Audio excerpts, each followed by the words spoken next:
in 2 weeks. I'm done. You want to talk about regretting your vote? I never thought I'd say that, but I regret my vote. I voted for Trump. I voted for Trump, and I regret it now. As a Hispanic, I voted for Donald J. Trump. Dude, I regret it so much, man. I'm regretting not voting for Donald Trump. I voted for Donald Trump, and now I regret it. A lot of people who were like me voted for Trump and have to account for that. I regret voting for Trump. So deeply regret my vote for Donald Trump. I regret voting for Trump. I was a dumbass, voted for Trump. It was the worst decision I ever made. I've seen the light, and I got out of MAGA. A lot of us there have seen the light. We have deep regrets. I feel guilty because I voted for Trump twice. I feel very guilty because I feel responsible. That's why he's still running. I was with Trump for 9 straight years. I'm disappointed. I'm very disappointed in Trump right now. It feels like the poor white folks is starting to wake up and realize, hold on, this whole MAGA movement stuff don't just affect black people in a negative way, because the stuff that Trump's doing is starting to bleed into their households. And let's forget Trump's policies affecting the poor whites for a second. I knew it was bad when Marjorie Taylor Greene started talking like this. I've been at my office, I've been in the Capitol. There's 2 things I couldn't find this week. I couldn't find anywhere the Epstein files, and also couldn't find the Republican plan to fix the absolutely destroyed health insurance industry. When we are not doing anything to address the cost of living, we aren't doing anything about Blackstone buying up houses where most young people can't find a house and they're having to compete in bidding wars. Right. And we're not doing anything about health insurance premiums. Then for the love of God, what are we doing? This is where the MAGA movement's been thriving, and hopefully it's starting to crumble. They've convinced the poorest white person that it's better to have nothing than to see anybody that doesn't look like them have a chance to do better. So they pour in their votes in the name of living in a white America, even though in Donald Trump's mind, that white America doesn't include them. I'm going to get a lot of hate for this, and I know I'm probably going to get some unfollows, but I regret my vote 110%. What is going on with this country right now actually makes me sick. SNAP defunded, Medicaid ripped away. My children just lost their Medicaid. My 6 babies, 2 of them on the spectrum, 1 of them with severe asthma, just got caught. And it's not going to get any better. It's not going to get any better. What I've been seeing and what I've been hearing for these past few weeks, I've been trying to just ignore it, and I've been trying to say that it's just that side, fear-mongering again. But it's happening. It's happening. I'm absolutely terrified, and you should absolutely be terrified. And we all should be regretting who we voted for. They gonna have a serious issue on their hands if this part of the population starts to wake up and realize what's going on. Alabama has a higher poverty rate than the national average. 1/3 of Alabama counties are maternity care deserts. 1/3 of Alabama counties don't have a pediatrician. Over 1 million people in Alabama rely on Medicaid. At least 300,000 people, maybe more, could gain access to health care if the state expanded Medicaid.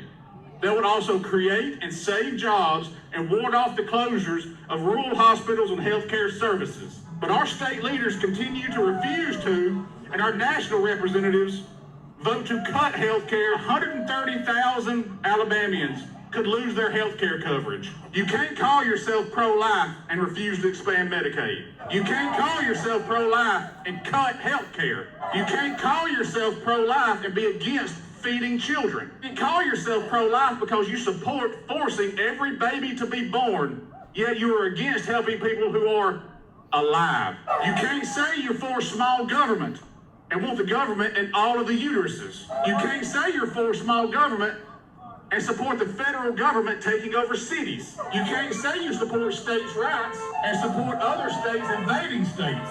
You can't say you support free speech but want the government to punish people you disagree with for expressing theirs. You can't say you love freedom if you support taking other people's freedoms away. Good people do not look at what is going on and cheer it on. Good people do not cheer on the oppression of others. Good people do not stay silent as others are being oppressed. Good people know the difference between patriotism and nationalism.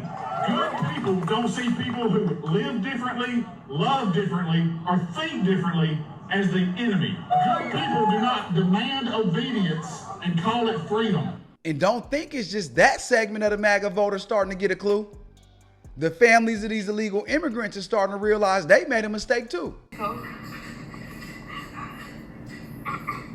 Through something like this behind bars. He has lived in Florida for more than half his life and worked for the same construction job for many decades. Every day that goes without him here is a day lost forever. This is about being human, about love, connection, and presence. The one thing he needs the most is the one thing that we're being kept from giving him, which is us. I feel that it would be immoral and inhumane to let a man who is suffering, who is terminally ill, spend what little time he has left in pain and isolation. Please don't let him die to self. Please don't let his final memories be of those of pain and isolation. The American flag stands for compassion, kindness, liberty, and justice for all. We're all human, and today I'm asking for one human act of compassion to please let my dad come home. My goal as a kid is to deny the request for conditional medical release. When I voted for Trump, I supported the very system that allows this kind of cruelty to happen. I've spent the last few days reflecting, and I feel like I came through some sort of revelation. I questioned my beliefs, my choices, and my role in all of it. My vote wasn't just a mistake, it was the ultimate betrayal of the very people that I come from. I feel like living in South Florida, surrounded by Republican voices, I was brainwashed into thinking I was one of them. I fell for the propaganda, the normalization of cruelty, and I believed the lies that gave me a false sense of security and belonging. I was convinced that voting for Trump was for the economy or against crime, when in reality I was supporting a man and a movement that dehumanizes people. He basically built his platform on targeting immigrants, spreading hate, and pushing policies that ultimately broke families apart. I regret my vote so deeply, and if I could go back and change it, I would. I'm reading, listening, learning, and unlearning everything that I thought I knew. And to anyone who is feeling the same regret as I am, I want you guys to know that there is still a way for us to move forward, but it starts with honesty first. To every single person who has been affected by the choice that I made, I am so sorry.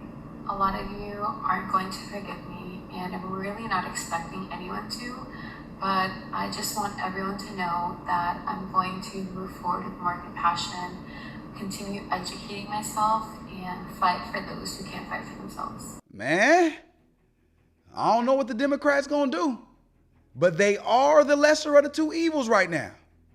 They better try to figure out how to reach the people that look like me and the people we just showed that feel disenfranchised by the Trump administration. I think they should put up Jasmine Crockett in 2028. At this point in America, you gotta be able to transcend just being a Democrat. I'm to the point to where I don't trust that party as a whole, but I trust her. And in a world where it seems like a lot of people's over being Democrat or Republican, she might be able to incite some segments of the population that nobody else in the Democratic Party can. And before you get to talking to me about qualifications, the guy in the White House's resume reads racist and apprentice. I'm out.